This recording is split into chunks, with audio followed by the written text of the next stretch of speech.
Hello and welcome to Green Greetings. This is a channel that upload videos about adventure, entertainment, education and many more. To watch more interesting videos, please subscribe us now.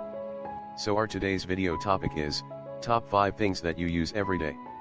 Yes, there are many things around you that you use every day, so today we are going to discuss all the 5 things that you use every day. So let's start the video.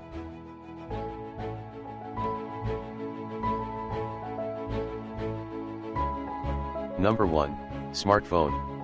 Smartphone is used in your day-to-day life.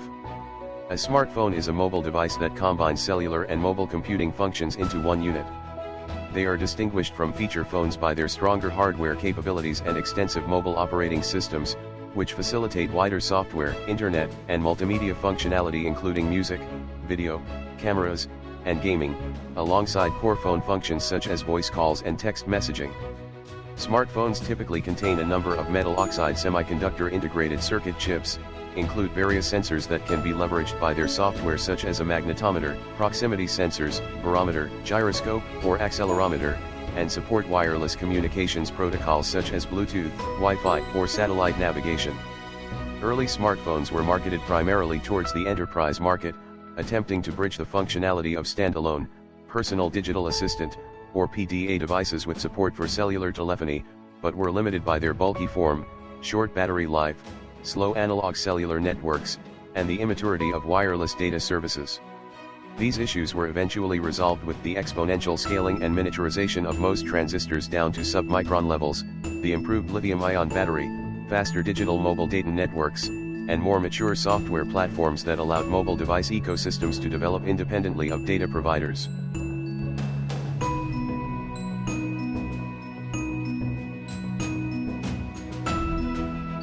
Number 2.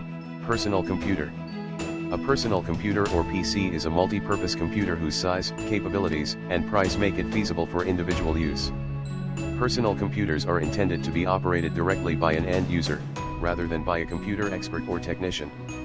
Unlike large, costly mini-computers and mainframes, time sharing by many people at the same time is not used with personal computers. Institutional or corporate computer owners in the 1960s had to write their own programs to do any useful work with the machines. While personal computer users may develop their own applications, usually these systems run commercial software, free of charge software, which is most often proprietary, or free and open source software, which is provided in ready-to-run, or binary form. Software for personal computers is typically developed and distributed independently from the hardware or operating system manufacturers. Many personal computer users no longer need to write their own programs to make any use of a personal computer, although end-user programming is still feasible.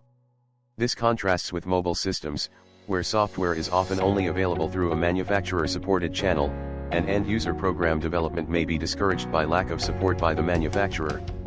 Since the early 1990s, Microsoft operating systems and Intel hardware dominated much of the personal computer market, first with MS-DOS and then with Microsoft Windows. Alternatives to Microsoft's Windows operating systems occupy a minority share of the industry. These include Apple's Mac OS and free and open source Unix-like operating systems, such as Linux.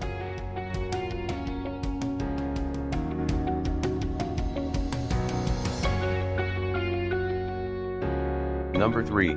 Television. Television, sometimes shortened to TV, is a telecommunication medium used for transmitting moving images in monochrome, or in color, and in 2 or 3 dimensions and sound. The term can refer to a television set, a television show, or the medium of television transmission. Television is a mass medium for advertising, entertainment, news, and sports.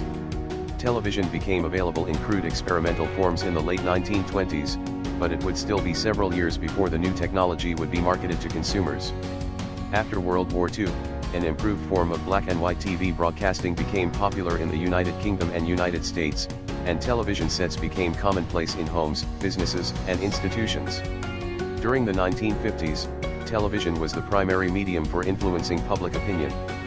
In the mid-1960s, color broadcasting was introduced in the US and most other developed countries.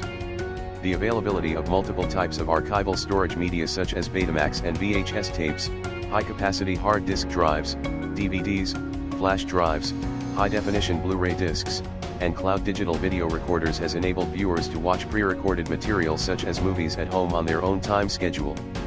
For many reasons, especially the convenience of remote retrieval, the storage of television and video programming now also occurs on the cloud.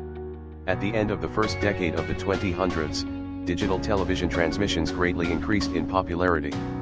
Another development was the move from standard definition television to high definition television, which provides a resolution that is substantially higher. HD TV may be transmitted in various formats, 1080p, 1080i, and 720p. Since 2010, with the invention of smart television, Internet television has increased the availability of television programs and movies via the Internet through streaming video services such as Netflix, Amazon Video, iPlayer, and Hulu.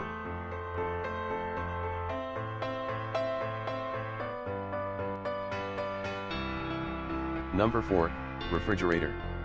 A refrigerator is a home appliance consisting of a thermally insulated compartment, and a heat pump that transfers heat from its inside to its external environment so that its inside is cooled to a temperature below the room temperature. Refrigeration is an essential food storage technique in developed countries. The lower temperature lowers the reproduction rate of bacteria, so the refrigerator reduces the rate of spoilage. A refrigerator maintains a temperature a few degrees above the freezing point of water. Optimum temperature range for perishable food storage is 3 to 5 degrees Celsius. A similar device that maintains a temperature below the freezing point of water is called a freezer. The refrigerator replaced the icebox, which had been a common household appliance for almost a century and a half. The first cooling systems for food involved icebox.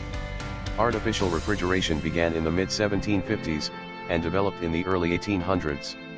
In 1834, the first working vapor compression refrigeration system was built. The first commercial ice-making machine was invented in 1854. In 1913, refrigerators for home use were invented. In 1923, Frigidaire introduced the first self-contained unit. The introduction of Freon in the 1920s expanded the refrigerator market during the 1930s. Home freezers as separate compartments were introduced in 1940. Frozen foods, previously a luxury item, became commonplace.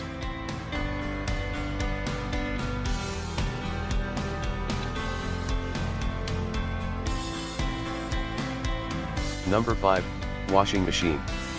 Washing machine is a machine used to wash the various types of clothes without applying any physical efforts. With washing machine you don't have to rub the clothes with hand or squeeze them to remove the water from them. The washing machine is also called as clothes washer or simply the washer. The washing machine enables you to wash your clothes automatically without having to supervise its operation. All you have to do is put the clothes in the machine and select the wash mode. The washing machine automatically takes in the amount of water and detergent required, and it also automatically sets the timer for washing, rinsing and drying as per the selected mode and the amount of clothes. The washing machine operates by a motor, which is connected to the agitator through a unit called a transmission. The motor and transmission are near the bottom of the machine, while the agitator extends up through the middle of the machine. The transmission is similar to the transmission in your automobile in that it changes the speed and direction of the agitator. In one direction, the transmission changes the rotation of the agitator and spin tub into a back and forth motion. When the motor is reversed by the controls, the transmission locks up and the agitator, transmission, and spin tub all rotate as a unit. Without the transmission changing the speed or direction, the unit uses centrifugal force to remove as much water from the clothes as possible. The motor is also connected to a pump. When the motor is moving in the spin direction, the pump removes the water from the tub and discards it through the drain pipe.